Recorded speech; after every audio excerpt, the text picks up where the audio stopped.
This is Story Recapped. Today, I'm going to explain an action, history, and horror film called Kingdom: A Sheen of the North. Spoilers ahead, watch out, and take care. After an attempted Japanese invasion left the southern lands of Joseon in devastation, another threat looms over the northern side. The Jurchens, who come from the land north of the Amnok River, gather at the Pajeo River, under the rule of the powerful Pajeowi clan. No army could defeat the 10,000 Jurchens that gathered, so Joseon warriors recruited the Jurchens, called the Shanjaean, to keep the Pajeowi clan in check.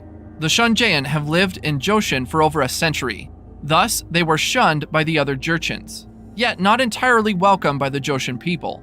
In a forest, a deer gets startled by the sound of a breaking twig. It then approaches a bush of blue flowers and eats its leaves.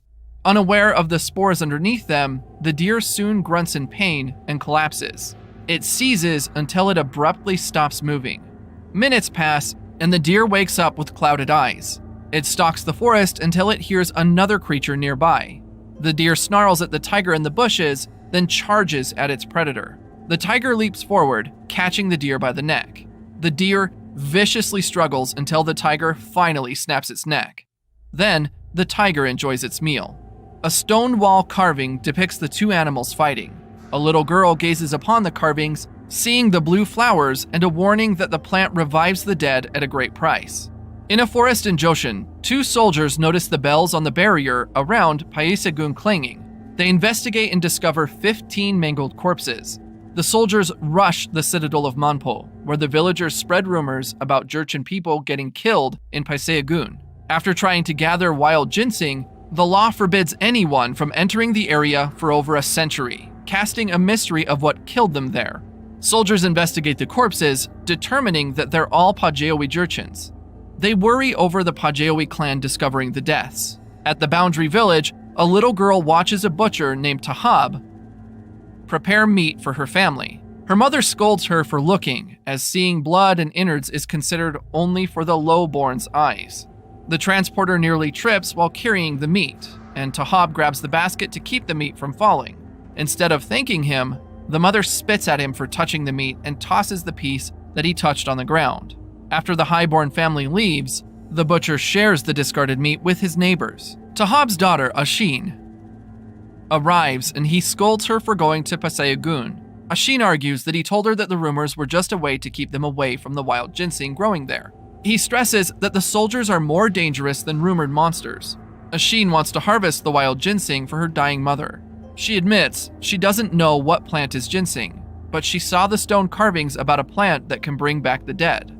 Tahab refuses to believe her and warns her that those caught in Paesagun will have their tongues cut out. Their conversation is interrupted by Joseon warriors entering their village. The commander, Chirok, tells Tahab about the dead Pajeowi Jurchens in Paesagun. He tasks Tahab to cross the river and report to the Pajeowi clan that a tiger killed their people. Tahab has no choice but to obey. He then asks the commander if their village will have a position in their government, and Chirok simply tells him to be patient about it.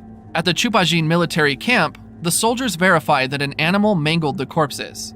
However, it was done post-mortem, and it wasn't a tiger. Instead, the people were killed by humans. Chirok believes that if the Jurchens attack them, they won't be able to hold them off. Chirok recounts to Aidagan, the leader of the Pajeowi, gathered his clan while Joseon was under the Japanese invasion. He fears that the Pajeowi can use their people's death in Paesagun as an excuse to invade Joseon. Thus, they will insist that a tiger killed their people. Chirok confronts the royal army commander, Cho Bayam-il, figuring he and his elite guards murdered the 15 Pajeowi people. Chirok drops a bead into a cup which he collected from one of the corpses. The bead matches that from Bayam-il's got, which is missing a few beads. Bayam-il claims that the Pajeowi people deserve to die for attempting to steal the Heiwan Cho clan's wild ginseng. Chirok corrects him that the wild ginseng belongs to the king, not to the Cho clan. Bayam-il takes his sword and slashes at Chirok's got, warning him about insulting his family. Chirok reminds him that he abandoned his post during the war, hence why he's stuck in the military camp. Chirok adds that even though he's part of the Heiwan Cho clan, He will be punished if he commits another mistake. He then announces that he will hunt a tiger to calm the people and commands Beamil not to get in the way. The soldiers incinerate the bodies, releasing smoke that the Pajewi clan notices. In the boundary village, Ashin wonders how the Pajewi people would get killed by a tiger, knowing that they're all skilled warriors. She's concerned that her father will get into trouble if the clan finds out it's not true.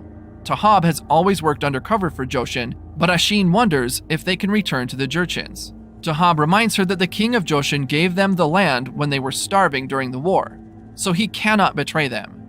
He asks Ashin to be patient until he finally gets a position in the government. Ashin watches Tahab as he crosses the river. The next day, Ashin's mother worsens, but no doctor will come to their village. Desperate, Ashin leaves the village.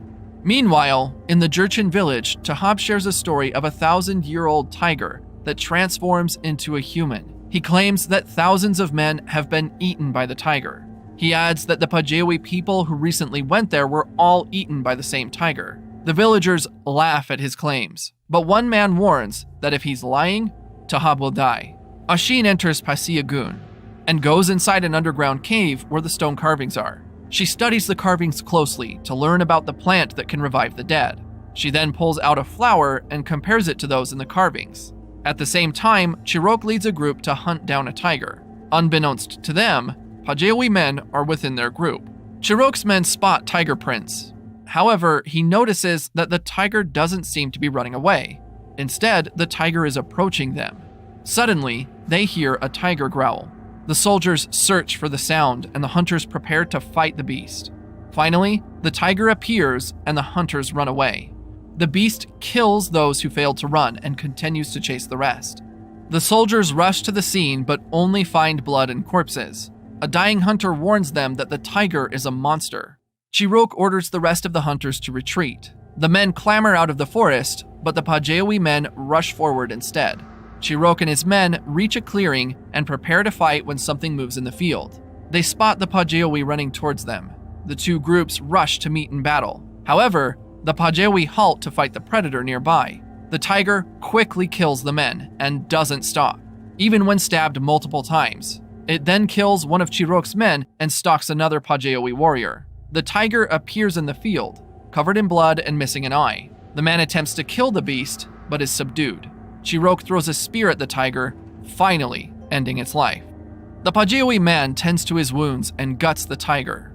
Its innards are already black, indicating that it's been dead for a while. The man questions where the corpses of his fellow men are. Chirok argues that they crossed the border illegally. Therefore, their deaths are not Joshin's responsibility. The Pajewi declares revenge on them, despite this. Meanwhile, Ashin heads out of the forest but finds a dead body with arrows sticking out of them. At night, the Pajewi clan, led by Aidagan, attacks the boundary village. When Ashin reaches her home, the people have been slaughtered, and the homes are burned. She weeps upon finding her brother among those that were hanged. Days later, Ashin walks through the harsh winter to the Chupajin military camp. She tells Chirok that she discovered that the Pajewi killed her father as well. The young girl asks him why the tribe did it to her village and requests a chance for revenge. Chirok's second-in-command claims that the feud between the Jurchens is not their business. But Ashin argues that her father was loyal to Joshin, even though they didn't give him an official post as they promised. Ashin offers her services, no matter what it is, in exchange for a chance to avenge her family. Seeing her desperation, Chirok decides to take her in. The soldiers are confused by the girl's presence as she's taken to the pig pen, where she stays the night. She spends the days caring for the pigs and doing the soldiers' laundry. Ashin also secretly trains with a bow and arrow. Eventually, she is tasked to spy on the Pajewi military camp. While hunting a deer, she accidentally catches the attention of a wild boar and runs from it. Years passed, and Ashin is skilled enough to kill the boar. Despite this, she still stays at the Chupajin camp. One night, a soldier attempts to sneak up on her. Ashin holds a knife to his throat, but he warns her about killing a soldier inside the camp, so she frees him. One day, Chirok receives a report that the king is gathering all the troops in preparation for another assault from the Japanese. He decides to keep a few soldiers in the camp to watch over the Pajewi. He heads to the pig pen, but finds a soldier stepping out, clearly having forced himself onto Ashin. The commander berates his soldier, but when he sees Ashin with a hollowed look, Chirok only commands her to find out what the Pajewi's plans are. That evening, Ashin infiltrates the Pajewi military camp, then hides inside a tool shed. A man walks inside the shed while she's writing, and there she watches the man forcefully feeding an elderly man in chains. When the man leaves, she carefully approaches the elderly man and discovers that it's her father, alive, but with all his limbs amputated. Ashin weeps for her father, who's too weak to recognize her. Ashin desperately tries to free Tahab, but instead, he asks her to kill him. At dawn, Ashin holds her father in her arms, relishing every bit of their reunion, before finally ending his misery. Later, she walks away from the camp, leaving it burning to the ground. She finally returns to the Chupajin just as the soldiers move out. She notices the soldiers' arrows, recognizing them from the dead bodies she found in Paisiagun years ago. That evening, Ashin breaks into Chirok's briefing room. She checks the records inside and learns that Chirok blamed Ashin's village for the deaths of the Pajewi people in Paisiagun to avoid Joshin from getting involved. This was why the boundary village was attacked. Finally learning the truth, Ashin plots her revenge. Later that evening, the soldier who forced himself on Ashin visits the pig pen, but finds her bed empty. Instead, he finds strange flowers on her pillow. Suddenly, Ashin stabs him from behind, letting his blood pool on her bed. Later, the same soldier limps in the camp, snarling like an animal. When he spots two other soldiers, he tackles one of them and bites him on the neck. The other soldier pulls the deranged man off, but gets chased instead. The mad soldier bites his leg as he makes his way up the fort. The soldier's allies help him climb up and beat the vicious man, who attacks them in return. Despite falling off a great height, the man continues to attack. Meanwhile, another soldier enters the sleeping quarters, only to find that the sleeping men are dead. One of the dead snarls and crawls his way towards the man. His screams reach the commander in charge, who finds a dead soldier with a flower on his head just outside the briefing room. He gathers his sword, but the corpses suddenly come alive. He lights the undead on fire and stabs it in the stomach until it's finally dead. The undead is now ravaging the entire camp. The commander and his guard fight to escape, but are attacked by arrows when they reach the doors. On the roof, Ashin aims her arrow at the commander and assassinates him. Then, she calmly watches the chaos she ignited, pleased with the beginning of her revenge. A few soldiers manage to barricade a compound after fighting the undead.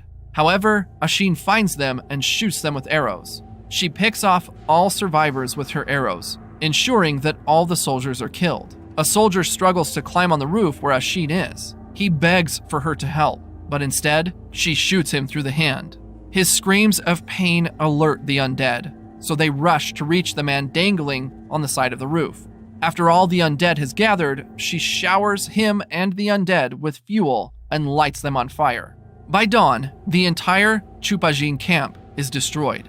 Ashin returns to the pig pen where she had one soldier bound and gagged. In the morning, she drags a bag to what was once the boundary village. She pictures her old friends and neighbors greeting her happily. She imagines her entire family, alive and well, with a mangled body of a goat at their feet. When the illusion is over, she sees her family and neighbors as the undead she created long ago. They snarl and struggle with the chains on their feet. Ashin has been feeding them the animals she hunts in the forest, but it doesn't satisfy them. She undoes the bag she carried on a wheelbarrow, then presents them with a proper meal. The soldier she kept alive begs for mercy as Ashin wheels him into the hands of the undead. The monster drags him out of the wheelbarrow and feasts on his flesh. His screams fall on deaf ears as Ashin watches, imagining her neighbors happily enjoying their meal. Ashin walks away, plotting to take down the Joshin kingdom and Jurchen clans. Then, she will join the dead.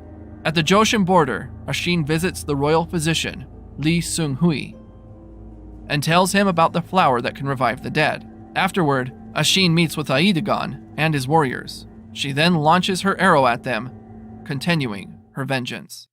This is all for Story Recapped for today. Subscribe to watch more videos like this. Tell us in the comments if you want us to recap your favorite movie. Watch other of our videos showing on the screen and leave a like because it helps the channel. And I would see you in the next video. Goodbye.